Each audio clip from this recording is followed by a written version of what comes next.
بسم الله الرحمن الرحيم. سبح لله ما في السماوات وما في الأرض وهو العزيز الحكيم.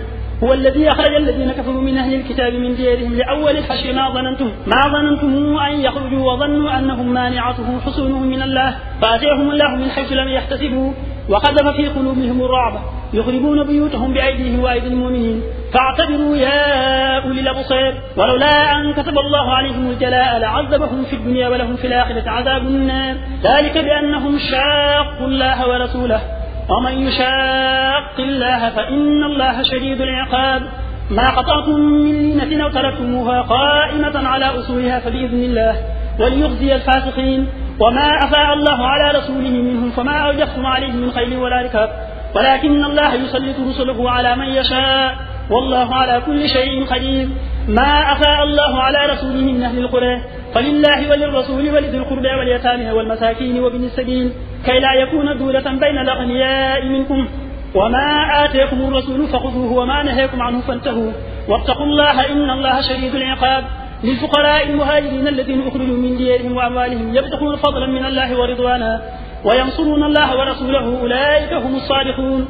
والذين تبوأوا الدار والإيمان من قبلهم يحبون من هاجر إليهم ولا يجدون في صدورهم حاجة مما أوتوا ويؤثرون على أنفسهم ولو كان بهم خصاصة ومن يوق شح نفسه فأولئك هم المفلحون. والذين جاءوا من بعدهم يقولون ربنا اغفر لنا ولإخواننا الذين سبقونا بالإيمان ولا تجعل في قلوبنا غلا للذين آمنوا ربنا إنك رؤوف رحيم. ألم تر إلى الذين نافقوا يقولون لإخوانهم الذين كفروا من أهل الكتاب لئن أخرجتم لنخرجن معكم ولا نطيع فيكم أحدا أبدا وإن قتلتم لننصرنكم والله يشهد إنهم لكاذبون. لئن أخرجوا لا يخرجون معهم ولئن قتلوا لا ينصرونهم ولئن نصروهم ليولون الأدبار ثم لا ينصرون لأنتم أشد رهبة في صدورهم من الله ذلك بأنهم قوم لا يفقهون.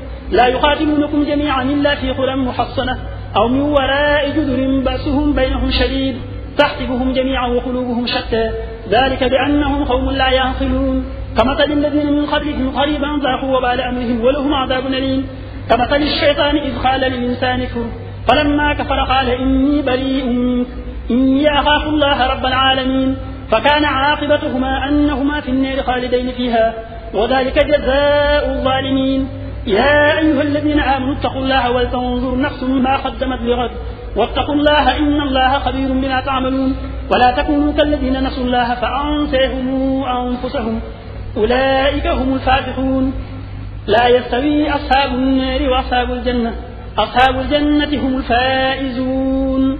لو أنزلنا هذا القرآن على جبل لرأيته خاشعا متصدعا من خشية الله وتلك الأمثال نضربها للناس لعلهم يتفكرون.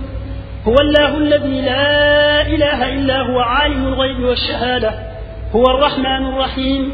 هو الله الذي لا إله إلا هو الملك القدوس السلام المؤمن المهيمن العزيز الجبار المتكبر سبحان الله عما يشركون. هو الله الخالق البارئ المصور له الأسماء الحسنى يسبح له ما في السماوات والأرض وهو العزيز الحكيم.